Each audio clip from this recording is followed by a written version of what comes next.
오늘 같이 은혜 나눌 말씀 에베소서 5장 22절부터 33절까지 말씀입니다. 에베소서 5장 22절부터 33절까지 말씀 제가 읽겠습니다. 아내들이여 자기 남편에게 복종하기를 주께 하듯 하라. 이는 남편이 아내의 머리됨이 그리스도께서 교회의 머리됨과 같음이니 그가 바로 몸의 구주시니라. 그러므로 교회가 그리스도에게 하듯 아내들도 범사에 자기 남편에게 복종할지니라. 남편들아 아내 사랑하기를 그리스도께서 교회를 사랑하시고 그 교회를 위하여 자신을 주심같이 하라. 이는 곧 물로 씻어 말씀으로 깨끗하게 하사 거룩하게 하시고 자기 앞에 영광스러운 교회로 세우사 티나 주름 잡힌 것이나 이런 것들이 없이 거룩하고 흠이 없게 하려 하심이라. 이와 같이 남편들도 자기 아내 사랑하기를 자기 자신과 같이 할지니 자기 아내를 사랑하는 자는 자기를 사랑하는 것이라.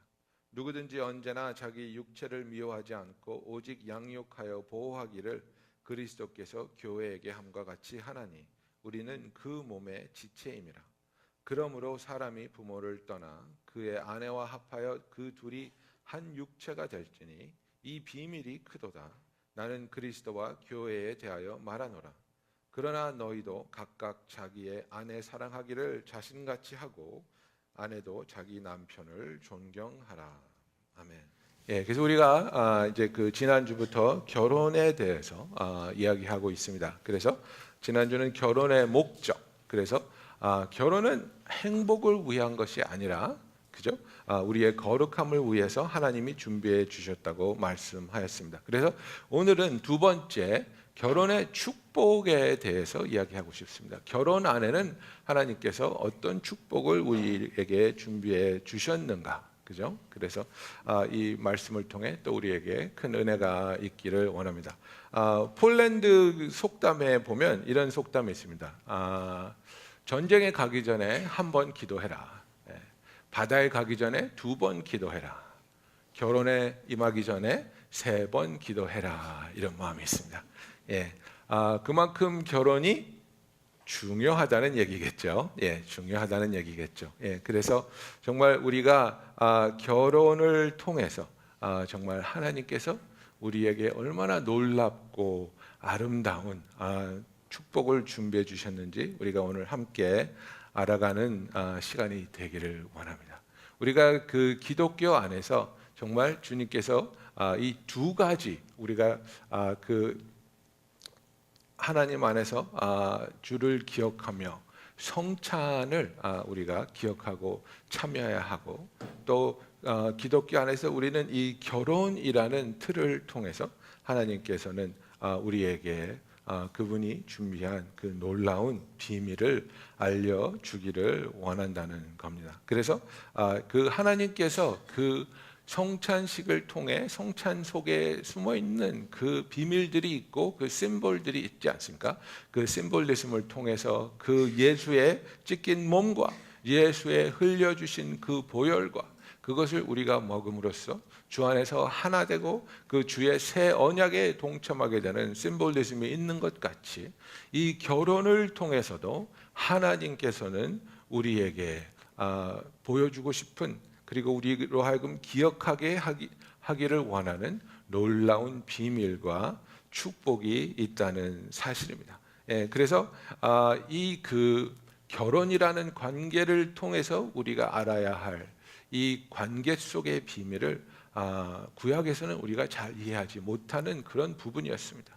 그러나 신약을 통해서 예수 그리스도의 그 십자가로 가심으로 십자가의 보혈의 공로를 통해 이루신 그 구원을 통해서 우리는 이제 이 결혼의 비밀에 대해서 보다 정확하게 깨달을 수 있고 그 안에서의 축복을 누릴 수 있는 자들이 되었다는 사실입니다. 우리가 이 에베소서 5장 22절부터 읽을 때 이것이 어떻게 우리가 받아들여야 하는가, 이것이 정말 그 당시에 있었던 문화적인 차원에서 나온 발상인가, 아니면 정말 우리를 향하신 하나님의 뜻인가, 많은 사람이 고민하고 있습니다. 그죠? 그래서 특히 요즘 같은 사회 시대에 페미니즘에 대한 생각을 우리가 더욱더 성숙하고 깊은 모습으로 해 나갈 때 정말 이것이 올바른 이야기인가? 그죠? 여자들한테 남편에게 복종하라는 말을 우리가 정말 해야 되는가? 할 수 있는 것인가? 이것을 우리가 어떻게 받아들여야 되는지 여러 가지 이야기도 있고 생각도 있습니다. 그리고 만일 제가 여자라 할지라도 제 마음에 드는 생각은 그럴 것 같습니다. 아니 왜? 그죠? 아니 왜? 네, 하나님이 내 남편이 어떤 인간인 줄 아셨다면 이런 말씀 안 하셨을 텐데 왜 이런 말씀을 나에게 주셨을까? 그런 생각을 할 수 있다고 생각합니다. 그리고 그냥 남편한테 복종하라고 하지 않았습니다. 어떻게 하라 그랬습니까? 남편에게 복종하기를 주께 하듯 하라 그랬습니다. 예, 그래서 내가 남편한테 복종하는 것도 힘든데 주께 하듯이 복종하라 하신다니 하나님 정말 너무하십니다. 그죠? 너무하십니다. 왜 여자가 남편한테 꼭 이렇게 복종을 해야 됩니까? 그런 생각 해보지 않으셨습니까?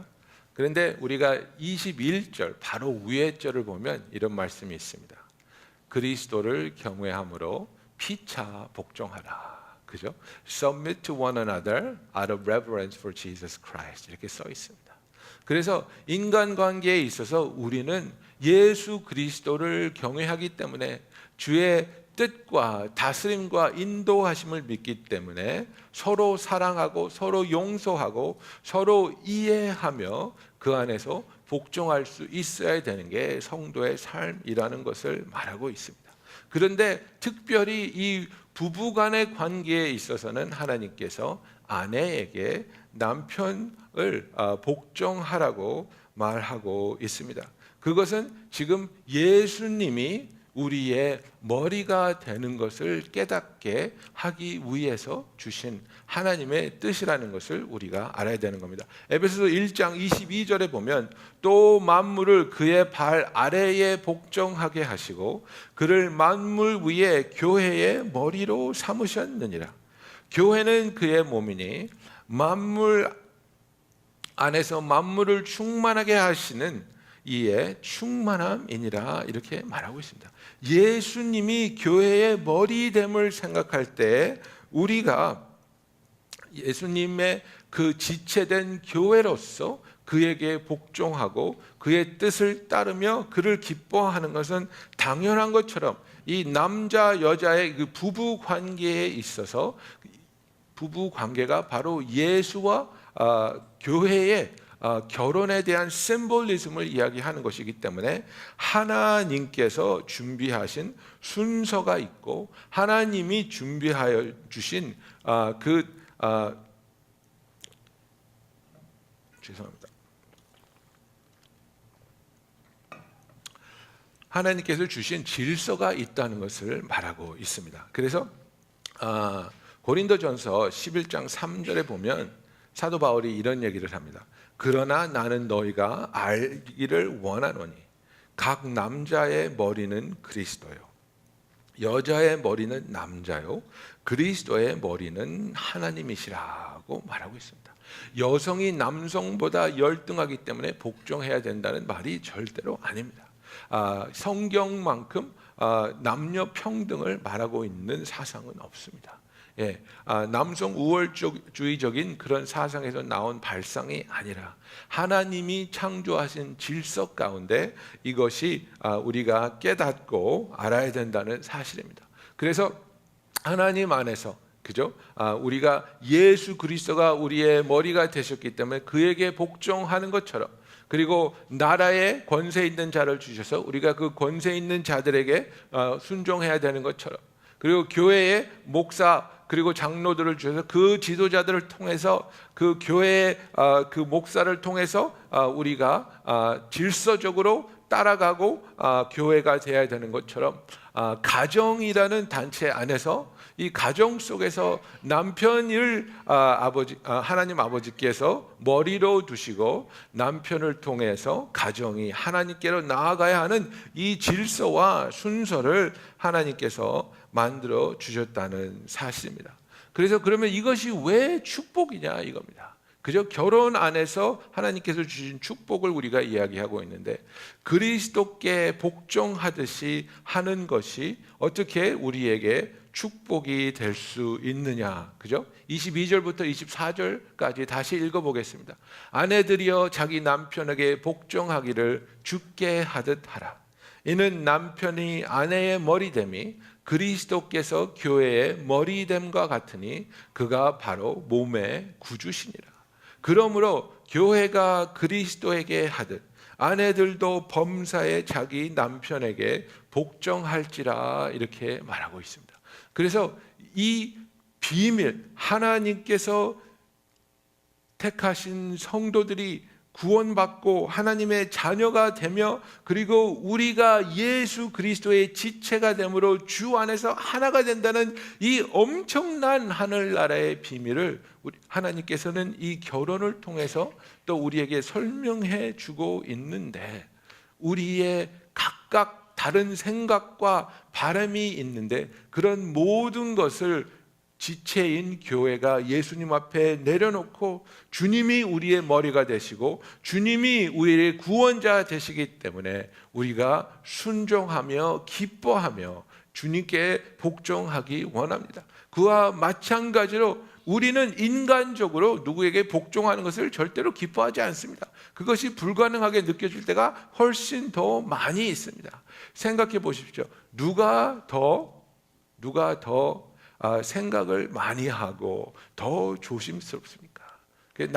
남자와 여자 사이의 차이점을 봤을 때 누가 더 희생적이고 또 누가 더 배려를 많이 하겠습니까? 저는 여성이 더 그런 생각을 많이 하고 더 모성애가 있기 때문에 배려하고 희생적이라고 생각합니다. 부부 상담하면 많은 경우에 불화를 얘기할 때에 남편이 듣는 얘기가 뭡니까? 우리 남편은 정말 게을러요. 우리 남편은 정말 가족을 배려를 하지 않아요. 정말 자기가 기뻐하는 골프나 낚시를 위해서는 모든 걸 투자하는데 그죠? 정말 나나 자녀들을 배려하지 않는 것 같아요. 그래서 섭섭해요. 이런 얘기 많이 듣지 않습니까? 그래서 정말 우리가 인간적으로 생각할 때에 나의 원하는 것을 내려놓고 그 누구에게 복종한다는 것이 정말 어렵지만은 우리가 하나님의 심실하심과 하나님의 섭리를 믿는 겁니다. 하나님께서 이 질서를 정해놓고 이 사람을 통해서 하나님께서 우리의 가정을 이끄신다면 그렇다면 나는 하나님의 뜻대로 복종함으로 내가 기도하고 내가 하나님 안에서 우리 가정을 하나님께서 어떻게 인도하시는지 경험하기를 원하는 주님의 귀한 자녀가 되기를 예수님의 이름으로 축원합니다. 그래서 하나님께서는 우리가 복종할 때에 놀라운 그 축복을 약속하고 있는 겁니다. 그래서 베드로전서 2장 20절에 보면 이런 얘기가 나옵니다. 죄가 있어 매를 맞고 참으면 무슨 칭찬이 있으리요. 그러나 선을 행함으로 고난을 받고 참으면 이는 하나님 앞에 아름다우니라. 이를 위하여 너희가 부르심을 받았으니 그리스도도 너희를 위하여 고난을 받으사 너희에게 본을 끼쳐 그 자취를 따라오게 하려 하셨느니라. 그는 죄를 범하지도 아니하시고 그 입에 거짓도 없으시며 욕을 당하시되 맞대어 욕하지 아니하시고 고난을 당하시되 위협하지 아니하시고 오직 공의로 심판하는 이에게 부탁하시며 친히 나무에 매달려 그 몸으로 우리 죄를 담당하셨으니 이는 우리로 죄에 대하여 죽고 의에 대하여 살게 하려 하심이라.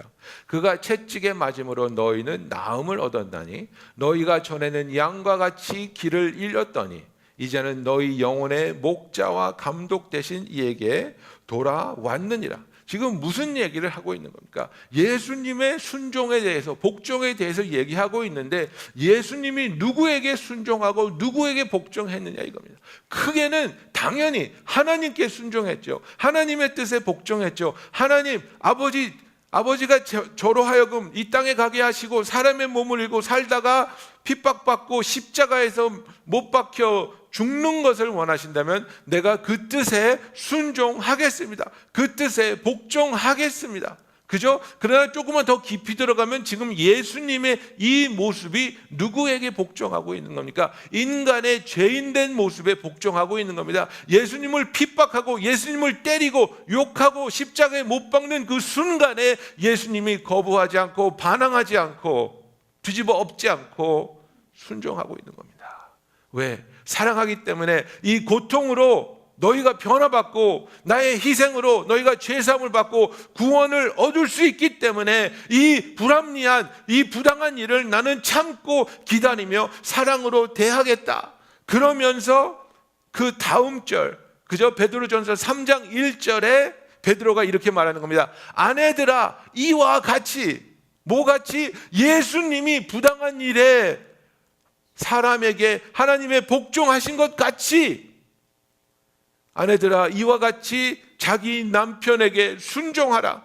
이는 혹 말씀을 순종하지 않는 자라도 말로 말미암지 않고 그 아내의 행실로 말미암아 구원을 받게 하려 함이니, 이렇게 말하고 있습니다. 여기서 혹 말씀을 순종하지 않는 자라는 얘기는 뭐냐면 말씀을 두려워하지 않고 말씀을 듣지 않는 사람이라도 너의 행실로 말미암아 구원을 받게 될 텐데, 하나님을 믿으면서 불완전한 너의 남편이 얼마나 더 너의 행실을 통해서 깨달음이 있고 마음에 감동이 있고 주님의 뜻대로 남편으로서, 아버지로서, 가장으로서의 삶을 살 수 있겠느냐 이겁니다. 부인들의 남편에 대한 복종으로 인해서 남편이 변화되는 것이 바로 하나님의 뜻인 것을 믿으시기 바랍니다. 그래서 여기서 뭐라고 말하고 있습니까? 말로 말미암지 않고 그 행실로 말미암다 그랬습니다. 잔소리하지 말라는 겁니다, 여러분. 남자는 청개구리입니다. 청개구리. 하고 싶은 마음이 있더라도 부인한테 그 말을 들으면 안 하는 게 남자입니다. 예. 하려고 그러다가 그 와이프가 먼저 그 얘기 딱 해버리면 나 안 해. 남자는 굉장히 그 자기를 존중해주고 존경해주는 것에 민감하기 때문에 잠깐이라도 자기를 존경하지 않거나 자기를 이렇게 부인이 가르치려 든다거나 절대로 말 듣지 않습니다. 미성숙해서 그렇습니다. 그래서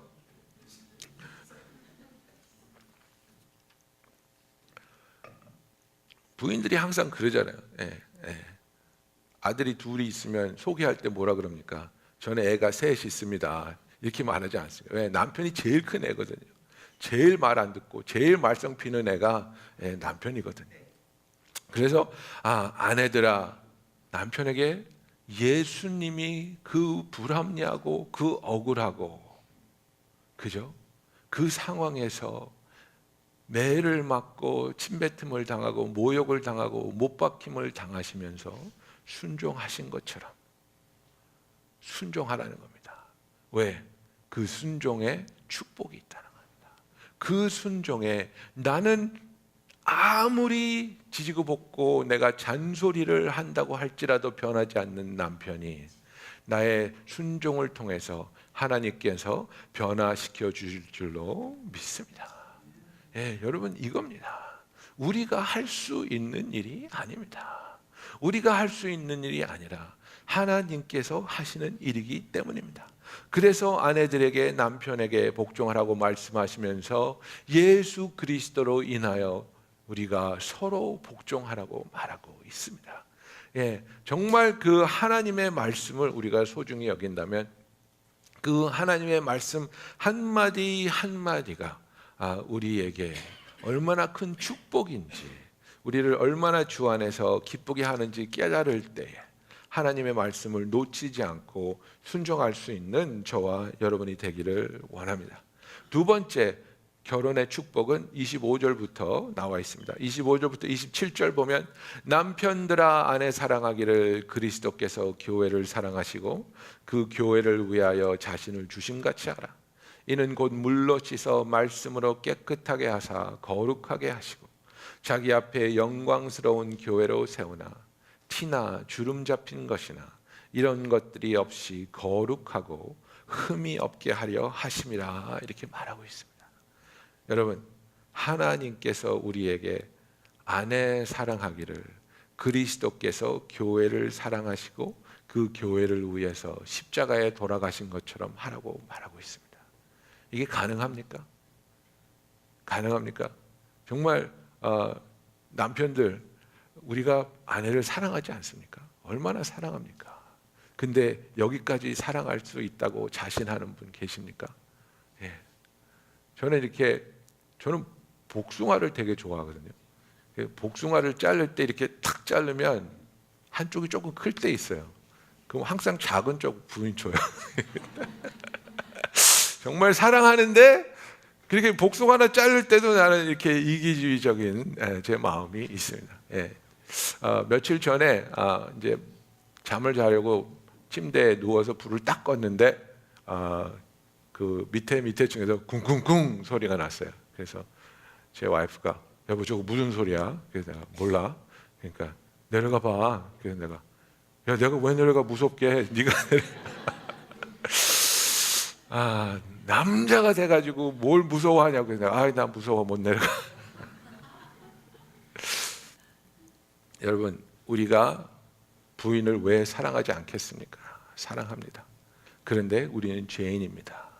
그리고 엄청나게 이기주의적입니다. 우리가 연애할 때는 별도 따달라 그러면 따준다 그러고 산꼭대기에 있는 꽃도 따달라 그러면 따준다고 하지만 결혼하고서는 어떻습니까? 쓰레기도 안 내다 주고 백큐음도 안 돌려주고 그죠? 그게 우리의 사랑의 실상입니다. 우리의 사랑의 실상인데 하나님께서 아내 사랑하기를 그리스도께서 교회를 사랑하시고 그 교회를 위하여 자신을 주심같이 하라. 여긴 두 가지 약속이 있습니다. 하나는 무엇입니까? 그리스도의 사랑이 무엇인지 우리가 깊이 깨달을 수 있게 된다는 약속입니다.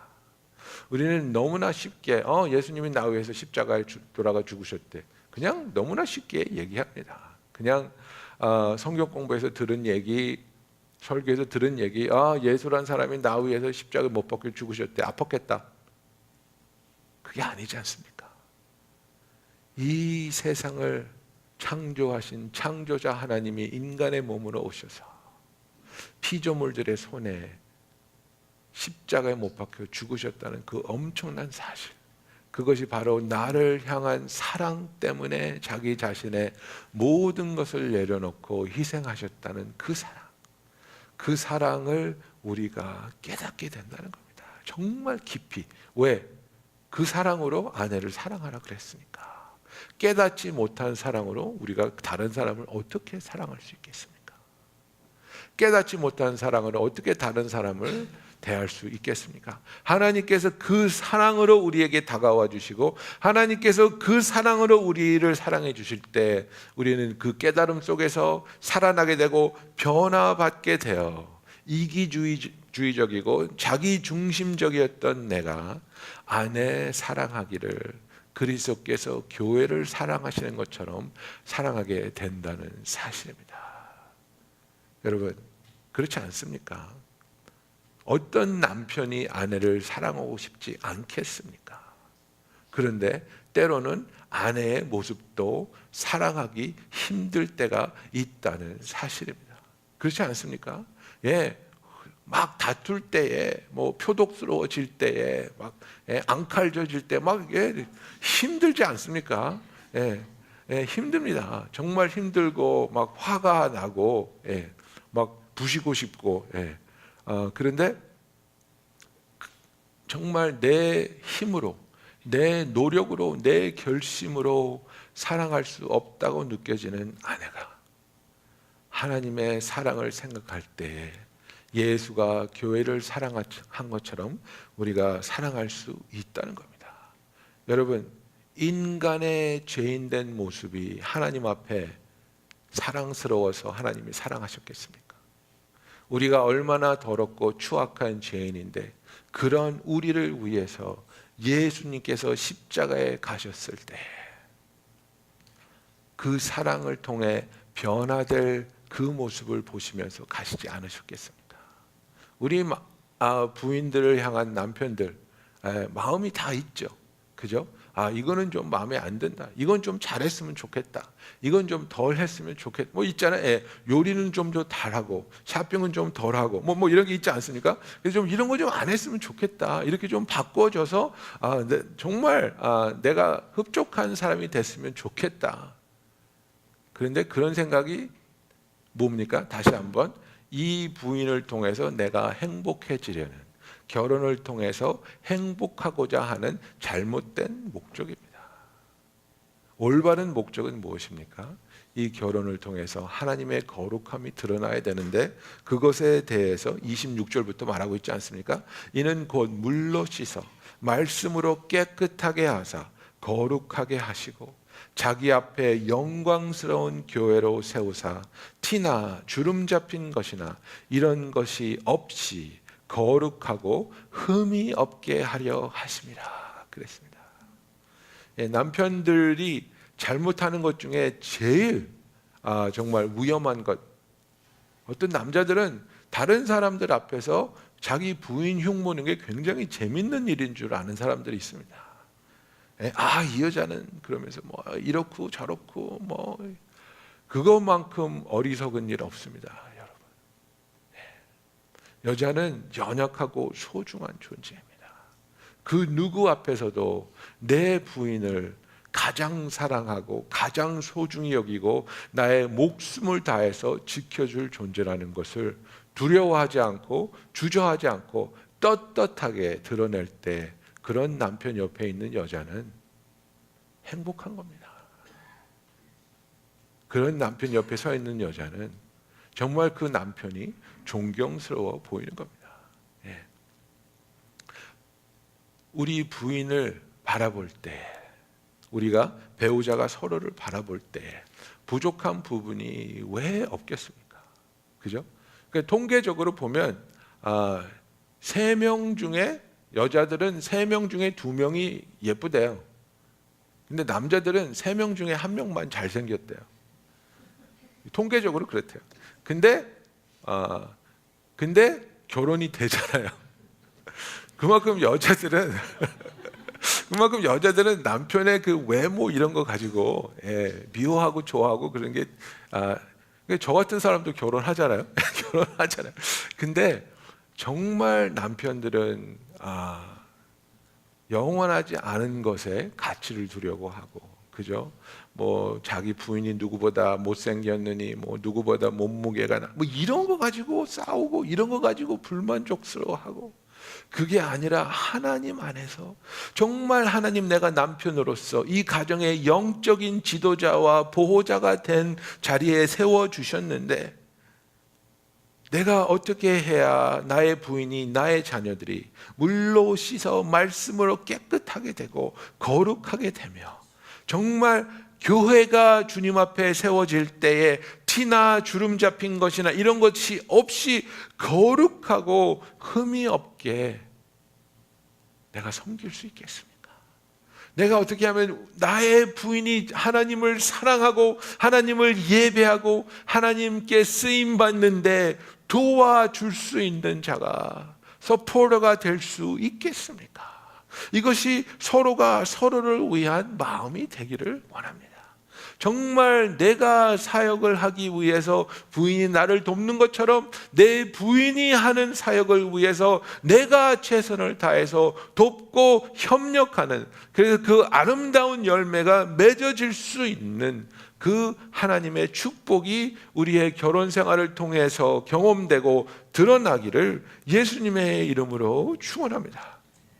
그래서 우리가 이 결혼 생활을 통한 하나님의 축복을 볼 때 정말 하나님께서 우리가 주님 안에서 복종함을 통해 그 우리를 향하신 하나님의 질서와 하나님의 계획과 하나님의 사랑을 깨달을 수 있고, 또 우리가 서로에게 사랑하고 서로를 사랑하기 원하는 마음으로 주님 앞에 나올 때 우리를 얼마나 하나님이 사랑하시는지, 우리 교회라는 지체가 예수 그리스도 안에서 얼마나 소중한 존재인지 깊이 깨닫는 축복이 있는데, 그 축복의 절정은 이제 마지막 부분 보십시다. 28절부터 보면 이와 같이 남편들도 자기 아내 사랑하기를 자기 자신과 같이 할지니 자기 아내를 사랑하는 자는 자기를 사랑하는 것이라.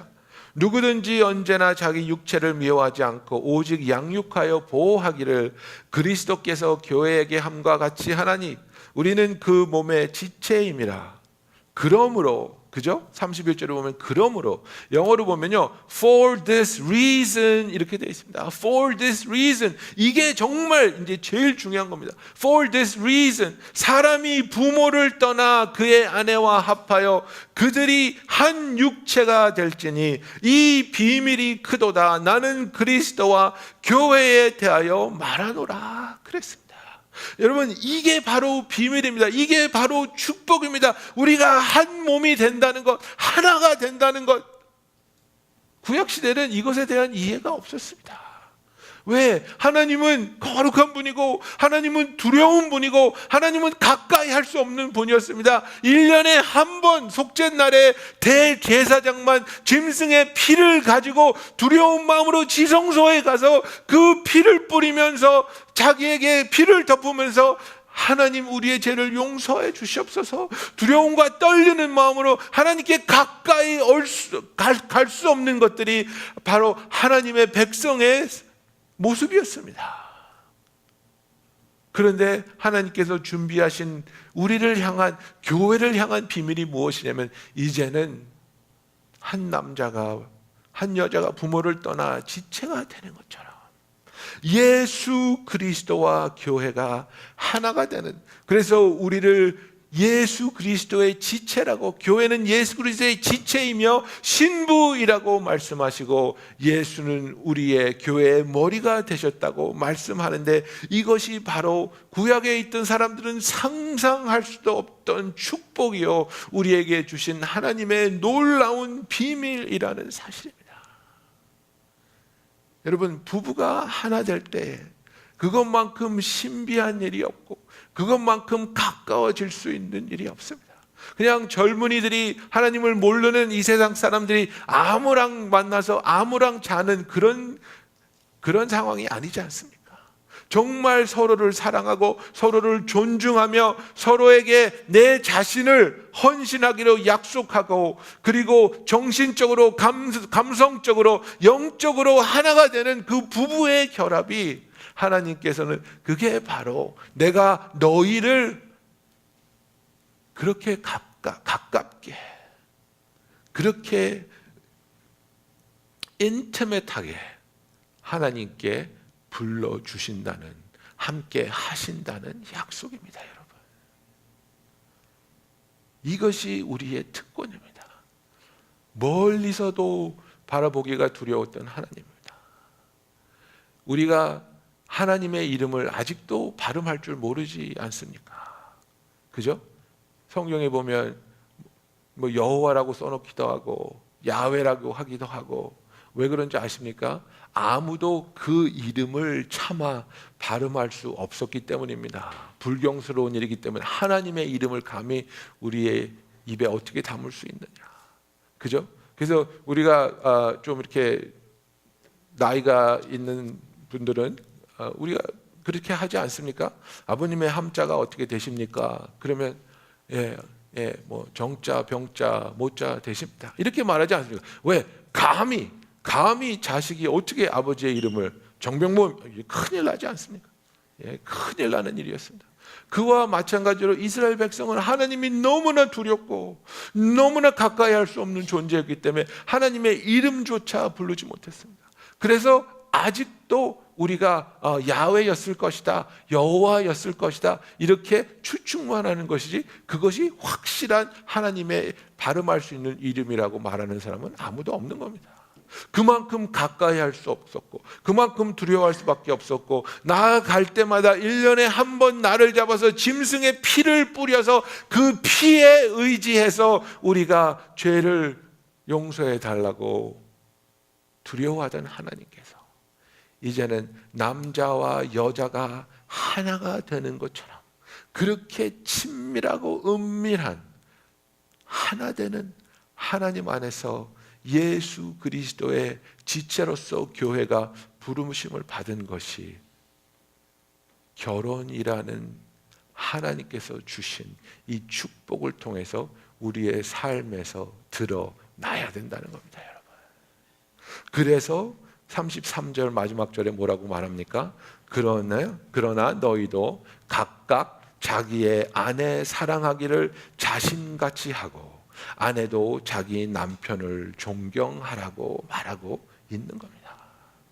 여러분, 우리가 우리 배우자를 통해서 행복을 추구할 때 우리는 불만족스러울 수밖에 없습니다. 남편은 왜 나를 만족시키지 못할까? 남편이 벌어오는 돈과 그죠? 남편이 아이들에게 대하는 것과 남편이 가사 담당해 주는 것 뭐 다 마음에 드는 게 없습니다. 예. 부인을 향한 남편의 마음도 마찬가지겠죠. 왜 말을 저렇게 할까? 왜 그죠? 일을 저렇게 처리할까? 뭐 여러 가지 서로 더 이상 저 사람은 나를 행복하게 해주지 못해. 이런 생각이 우리의 생각을 지배할 때가 얼마나 많이 있습니까? 그러나 그것은 잘못된 목적입니다. 하나님께서 나에게 허락하신 나의 배필에게 내가 얼마나 더 하나님의 사랑으로 가까이 갈 수 있고 섬길 수 있으며 사랑할 수 있고 순종할 때에 우리의 행실을 통해서 하나님께서 변할 수 없는 사람이 변하게 되고 하나님을 몰랐던 사람이 하나님을 알게 되고 하나님의 사랑을 깊이 깨닫지 못했던 자가 하나님의 사랑으로 뜨거워져서 자기의 삶을 자기의 가정을 하나님을 위해서 쓰임받기 위해서 드릴 수 있는 놀라운 일들이 우리의 삶에서 일어나야 된다는 사실입니다. 여러분, 하나님께서는 우리에게 섬기라고 서로를 주신 겁니다. 예. 아담과 하와가 에덴 동산에서 죄를 지었을 때 너한테 잉태하는 고통을 주고 그리고 너는 남편을 사모하리니 남편은 너를 다스릴 것이라 이렇게 벌을 주지 않으셨습니까? 남편을 사모한다는 게 뭡니까? You have a desire for your husband. 근데 여자들이 남편을 사모하는 게 무슨 뜻인 줄 아십니까? Desire to change입니다. change. 남편을 저 인간을 어떻게 좀 바꿨으면 좋겠는데, 그죠? 예, 결혼할 때 부인은 결혼하면서 내가 꼭 이 인간을 바꿔놔야지 하고 결혼하고, 남편들은 그 결혼하는 부인의 그 모습만 딱 보고 절대로 변하지 마라, 예, 절대로 늙지 말고 살찌지 마라, 딱 이렇게, 예, 둘 다 그 모습으로는 만족할 수 없습니다. 그게 아니라 하나님 안에서 우리가 서로 존중하고 서로 사랑하고 서로 섬길 때에 하나님이 죄인인 인간을 용서하여 주시고 구속하여 주시고 구원을 얻게 하여 주셔서 자녀로 삼아 주시고 교회가 예수 그리스도의 지체로서 하나 되는 것 같이 하나님과 가까이 은밀하고 긴밀하게 하나가 되는 이 축복이 배경이 다르고 문화가 다르고 가치관이 달랐던 두 사람이 모여서 서로를 존중해주고 닮아가며 사랑하며 하나가 되는 것을 결혼을 통해서 경험하는 것처럼 하나님과 동행할 수 있는 저와 여러분이 되기를 예수님의 이름으로 축원합니다. 기도하겠습니다. 있어서 또 결혼을 준비하면서 내가 가지고 있는 기대감이 있습니다. 나의 배우자는 나를 위해서 이런 일들을 해줘야 되고 나를 위해서 이런 사람이 돼야 된다. 그런 것들보다 나는 나의 배우자를 위해서 하나님으로부터 어떤 부르심을 받았는가, 이것을 붙잡을 수 있는 저와 여러분이 되기를 원합니다.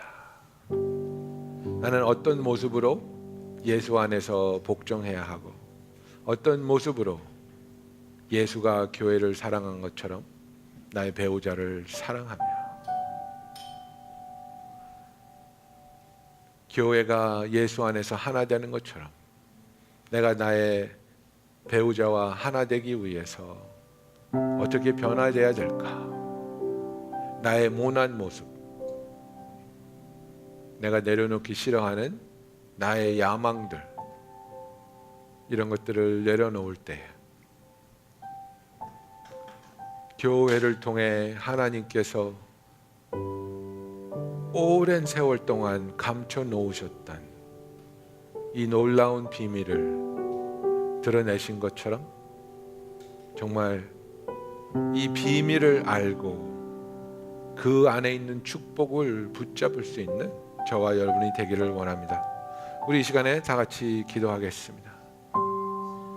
하나님, 나의 배우자를 내가 진정 존중하며 사랑하며 예수 안에서 복종할 수 있게 하여 주시옵소서. 나의 행실을 통해 변화가 일어나고 구원이 일어나며 회복이 일어나게 하여 주시옵소서. 결혼을 준비하고 계신 분들, 정말 내가 결혼했을 때 이런 마음과 이런 모습으로 사랑할 수 있게, 헌신할 수 있게 나를 변화시켜 주시고 준비시켜 주시옵소서. 특히 이 자리에 믿지 않는 배우자가 계신 분들 위해서 기도하기 원합니다. 여러분, 배우자를 위해서 기도하십시오. 헌신하십시오. 여러분의 그 신앙과 행실을 통해 나의 배우자가 깊이 깨닫고 변화받을 수 있도록 하나님 안에서 매달리기 원합니다. 사랑의 주님, 우리가 주님 앞에 나옵니다. 아버지, 우리가 죄인으로서 정말 성숙하지 못한 모습으로서 서로에게 얼마나 상처가 되고 실망스러운 모습을 보일 때가 있는지 고백합니다. 아버지, 그러나 우리가 복종하기를, 서로에게 복종하기를 주께 하듯이 하며 사랑하기를 주가 교회를 사랑하신 것처럼 사랑하라고 하셨는데, 여러분, 하나님, 우리가 그렇기 때문에 먼저 용서하는 자 되게 하여 주시옵소서. 먼저 화해하는 자 되게 하여 주시옵소서. 먼저 섬기고 먼저 사랑하는 자 되게 하여 주시옵소서. 나를 어떻게 대해줄 것을 강요하는 그런 모습이 아니라 정말 주님을 섬기는 마음으로 섬기며 주님의 받은 사랑으로 그 사랑을 아낌없이 나눠주며 오래 참음으로 더욱더 주를 바라보고 주 안에서 소망을 가지고 기도할 수 있는 우리들이 되게 하여 주시옵소서. 우리가 올바른 결혼에 대한 목적으로 또 올바른 결혼의 축복에 대한 이해로 주님의 인도하신 대로 따라 나가는 우리들이 되기를 원합니다. 예수님의 이름으로 기도하였습니다. 아멘. 할렐루야. 우리를 흑암 가운데 머물러 있지 않게 하여 주시고 광명으로 우리를 찾아오시며 우리를 위해서 십자가에서 구원의 역사를 이루시고 우리가 하나님께 가까이 나갈 수 있도록 지성소의 휘장을 위로부터 아래까지 찢어주신 하나님 아버지, 아버지, 우리가 이 결혼의 비밀을 통해 하나님께서 우리에게 준비하신 이 놀라운 축복을 누리며 살아가는 주의 백성들이 되게 하여 주시옵소서. 주 안에서 하나 되는 기쁨과 주와 하나 되는 기쁨을 누리는 우리들이 되기를 원합니다. 이제는 우리 주 예수 그리스도의 은혜와 하나님 아버지의 사랑과 성령의 감화 감동 교통하심이 주와 하나 되기 원하며 하나된 자로서의 삶을 살아가는 성도들 위해 지금부터 영원토록 함께 하실지어다.